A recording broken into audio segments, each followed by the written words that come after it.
मैंने देखा इमरान प्रतापगढ़ी जी के साथ, तो कुछ मैसेज आप देना चाहेंगे उन यूट्यूबर्स को जो कुछ भी चला जी, रहे हैं? मैं आपके माध्यम से थैंक यू। आपके माध्यम से मैं सबको ये कहना चाहती हूँ कि इन बातों में बिल्कुल कोई सच्चाई नहीं है और ऐसी गलत अफवाह किसी भी व्यक्ति के लिए, किसी लड़की के लिए चलाना बहुत गलत है। हमारे समाज में ना 25-26 साल जैसी क्रॉस करती है ना लड़कियां, तो पड़ोस वाली आंटी और दूर की बुआ और चाची वो पूछने लगती है भाई शादी कब होगी, तो लड़की की उम्र निकलती जा रही है, लड़का नहीं मिलेगा आगे। अच्छा, तो क्या ख्याल है?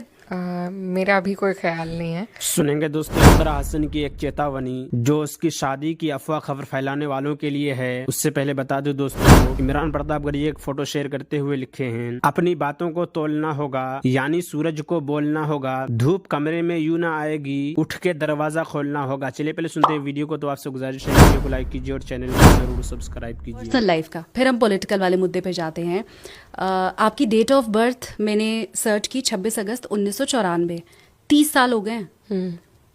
हमारे समाज में ना 25-26 साल जैसी क्रॉस करती है ना लड़कियां, तो पड़ोस वाली आंटी और दूर की बुआ और चाची वो पूछने लगती है भाई शादी कब होगी, तो लड़की की उम्र निकलती जा रही है, लड़का नहीं मिलेगा आगे। अच्छा, तो क्या ख्याल है?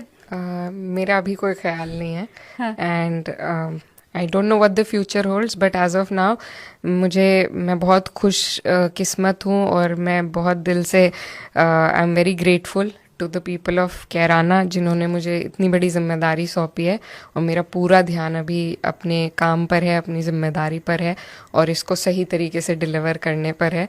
तो बाकी चीज़ों के लिए ना वक्त है और ना मेरा भी इंटरेस्ट है। देर होती जा रही है, वो आंटियां ऐसे कह के चढ़ाती या परेशान नहीं करती हैं? अब कोई नहीं कहता है I am doing something important, so and I would like to focus on it.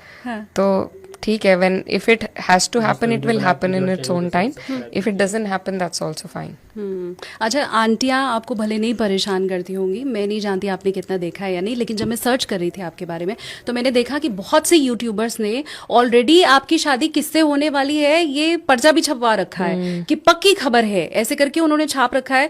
मैंने देखा इमरान प्रतापगढ़ी जी के साथ, तो कुछ मैसेज आप देना चाहेंगे उन यूट्यूबर्स को जो कुछ भी चला जी, रहे हैं? मैं आपके माध्यम से थैंक यू। आपके माध्यम से मैं सबको ये कहना चाहती हूँ कि इन बातों में बिल्कुल कोई सच्चाई नहीं है और ऐसी गलत अफवाह किसी भी व्यक्ति के लिए, किसी लड़की के लिए चलाना बहुत गलत है और मुझे बहुत अफसोस होता है वो देखकर और मैं सबसे गुजारिश करना चाहूँगी कि ऐसी वीडियो बनाना बंद कर दें और मुझे बहुत तकलीफ होती है इनसे और मेरे परिवार को भी। एंड आई एम श्योर कि जब इकरा जी ने खुद ये कह दिया है कि उन्हें तकलीफ होती है तो अब सुधर जाने का वक्त है और आई एम श्योर, और मैं पूरे फुल सपोर्ट में हूँ। एक लड़की होने के नाते भी मैं समझ सकती हूँ कि जब इस तरह की अफवाह उड़ाई जाती है और आपके काम की जगह इन चीज़ों को तरजीह दी जाती है तो आपको बहुत बुरा लगता है। आप बहुत शानदार, और अब मुझे समझ में भी आ रहा है कि क्यों आपके सब मुरीद हो जाते हैं, वो चाहे सत्ता पक्ष है, विपक्ष है, दूसरी पार्टी वाले हैं, हर कोई क्यों आपकी तारीफ करता है। कम से कम ये एक जो आपका थॉट प्रोसेस, ये जो आपका आइडिया, ये जो आपके विचार हैं, उससे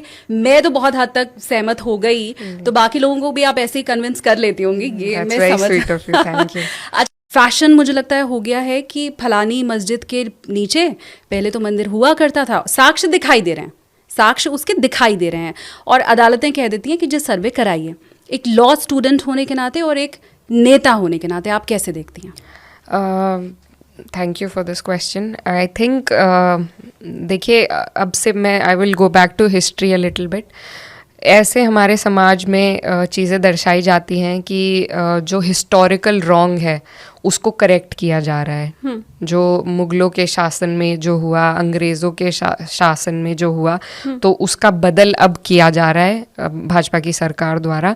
मुझे लगता है ये बिल्कुल गलत है क्योंकि जब मुगलों का राज था या जब अंग्रेज़ों ने हम पर राज किया तब हमारे यहाँ ना रिपब्लिक था, ना लोकतंत्र था, तब राजशाही शासन का दौर था और वो दौर इसी तरह के होते थे कि जब कोई राजा किसी जगह को जीत लेते थे तो वो वहाँ की व्यवस्था को अपने हिसाब से बदल देते थे, फिर कोई और आकर कब्जा करता था, वो वहाँ की व्यवस्था को बदल देता था।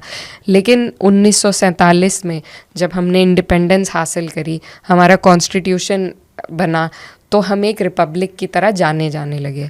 अब हमारा देश एक रिपब्लिक है, अब हम किसी राजा के राज के अंडर नहीं हैं कि अब दूसरे आ गए हैं तो वो पिछला जो खामियाजा है उसका भुगतान करेंगे। तो ये जो सोच भाजपा जिसको बढ़ावा दे रही है, ये बहुत गलत सोच है। और coming to places of worship, it was brought about in 91 for the very obvious reason कि अगर हम खुदाई करने चलेंगे तो उसकी कोई हद नहीं रह जाएगी। आप और नीचे खोदेंगे तो आपको मौर्य डायनेस्टी के भी मंदिर मिलेंगे, आप और नीचे जाएंगे तो आपको मोहनजोदारो हड़प्पा तक आप चले जाएंगे। There is no limitation to where you can go. You will आप जैसा हमारे राष्ट्रीय अध्यक्ष अखिलेश जी ने भी कहा था कि आप पूरा देश खोद देंगे अगर इसी तरह चलता रहा।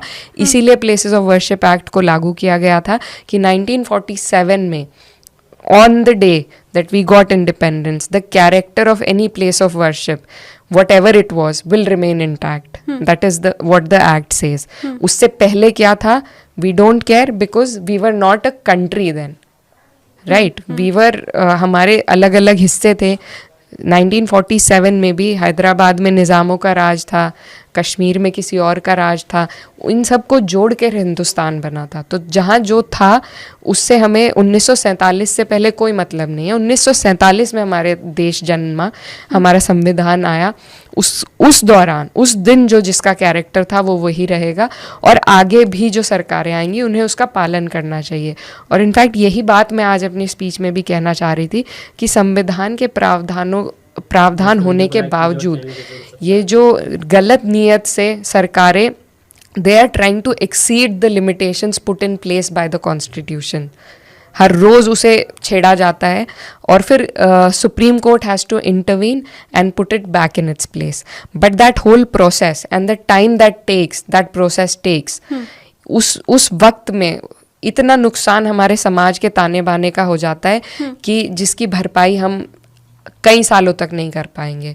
तो मुझे लगता है ये बहुत गलत है और इस तरीके के लोअर कोर्ट्स जो ऑर्डर दे रहे हैं, अब सुप्रीम कोर्ट की गाइडलाइन भी आ गई है, उन्होंने कहा है जब तक आदेश सुप्रीम कोर्ट से नहीं आएगा, that meaning that till you exhaust the right to appeal till the very highest court there will be no survey. दोस्तों इक़रा हसन की वीडियो सुनने के बाद आप अपनी राय में क्या करना चाहते हैं वो नीचे कमेंट बॉक्स में जरूर बताएं। अगले दिन दोनों सिपाही हाजिर खिदमत हुए तो आपने इरशाद फरमाया कि जिसके पास मुझे ले जाना चाहते हो वो दुनिया से रुखसत हो लिया। और खसरो परवेज अपने अपने बेटे शेरवा के हाथों रात कत्ल हो गया। कासिदों ने एक जबरदस्त सल्तनत के बादशाह के मुतालिक एक कतई फैसला सुनाया तो मुताज्जब हुए और आखिर यमन वापस हुए ताकि इस पेशन गोई की तस्दीक करें जो 10वीं जमादिल उला सन 7 शब शंबा मंगल के मुतालिक की गई थी। चुनांच बाजान भी हैरान रह गया, मगर जब शाह फारिस का यह इत्तला नामा हाथ में पहुंचा कि फारिस के बादशाह शेर ये कोई इत्तला दी जाती कि खुसरो परवेज चूंकि जालिम था इसलिए अपनी बादशाह पादाश को पहुंचा और रात के वक्त मकतूल होकर सल्तनत फारिस हुए हमारे हाथ में आई। अरबी मदई नबूवत के मुतालिक जो हुक्म परवेज की तरफ से जारी किया गया था उसको ता सदूर हुक्म सानी मुलतवी रखो। तो जब जनाब रसूलुल्लाह सल्लल्लाहु अलैहि वसल्लम की सदाकत का मुआतरिफ हुआ और अपने दोनों बेटों समेत मुसलमान हो गया। हाकिम के मुसलमान हो जाने पर यमन में इस्लाम फैल गया और गिरह मुसलमान हो गए। खुसरो परवेज ने वाला नामा के साथ जो गुस्ताखी की थी, जिस वक्त हज़रत अब्दुल्ला बिन हुज़ाफा की ज़बानी उसकी इत्तला जनाब रसूलुल्लाह सल्लल्लाहु अलैहि वसल्लम को हुई तो आपको रंज हुआ और आपने इस तरह इरशाद फरमाया कि या अल्लाह किसरा की सल्तनत को भी पारा पारा कर दे। चुनांचे ऐसा ही हुआ कि परवेज बिन हरमज के कातिल शेरो को भी इत्मीनान के साथ सल्तनत करनी नसीब न हुई और सिर्फ 6 महीना हुकूमत करके ये बदनसीब भी वह जहर खा कर राहे मुल्क बका हुआ, जिस पर उसके मकतूल बाप ने ये ख्याल इंतकाल दवाए मकतवी बाह लिख दिया था। इसके बाद दिगे चंद बादशाहों ने फारिस पर हुक्म की और आखिर सारा ख़ानदान तबाह हो गया। यहाँ तक कि हज़रत साद बिन अबी वक़ास ने खिलाफत फारूती में इराक़ की जानिब चढ़ाई की और वह जेर दस्त सल्तनत जो हजार साल से कायम थी, ऐसी पाश पाश हुई कि हमेशा के लिए नाबूद हो गई। हजरत हातिब वाला नामा लेकर मिस्र की तरफ रवाना हुए और शाही दरबार में पहुंचकर बिस्मिल्लाहिर्रहमानिर्रहीम, मोहम्मद अल्लाह के बंदे और पैगंबर की तरफ से मक़ूक़स बादशाह कब्ज़ की तरफ पैगाम है कि सलाम है इस पर जिसने हिदायत का इत्तिबा किया, जिसके बाद मैं तुमको बुलाता हूँ दावत इस्लाम की तरफ, मुसलमान हो जाओ, सलामती पाओगे और इस्लाम लेकर आओ, तुमको तुम्हारा अज्र चंद अता फरमाएगा। बस अगर तुमने न माना तो याद रखो तुम ही पर तमाम कब्तियों का गुनाह होगा। ए अहले किताब, आओ एक कलिमा की तरफ जो मसावी है हम में और तुम में के हम ना इबादत करें मगर अल्लाह की और ना शरीक करे उसके साथ किसी चीज़ को और ना बनावे हम में एक दूसरे को रब अल्लाह को छोड़कर। बस अगर वह राह गिरा हूँ तो कह दो कि गवाह रहो हम तो मुसलमान हैं। वाइए मिस्र दरबार में दाखिल हुए, नामे मुबारक इसको दिया और यूं तकरीर फरमाई कि ए बादशाह, तुमसे पहले इस मुल्क का हाकिम हो चुका है जिसने खुदाई का दावा किया और अपने आप को रब आला कहा था, सो हक अल्लाह ताला उसको दुनिया व आखिरत के अजाब में पकड़वा और ऐसा इंतकाल लिया कि दूसरों को इबरत हासिल हुई। सो तुमको भी इबरत लेनी चाहिए, ऐसा ना हो कि दूसरों को तुम्हारे हाल से इबरत लेने का मौका मिले। दोस्तों, इमरान प्रतापगढ़ी और इकरा हसन से जुड़ी खबरों और वीडियो के लिए हमारे इस चैनल को ज़रूर सब्सक्राइब करें। मिलते हैं किसी और वीडियो में ऐसी ही नई वीडियो के साथ। तो जब तक के लिए दीजिए मुझे इजाज़त और रखिए अपना ख्याल। आप देख रहे थे सुनहरे लफ्ज़ और मैं आपके साथ मोहम्मद साकिब। अस्सलाम वालेकुम वरहमतुल्लाहि वबरकातुहू।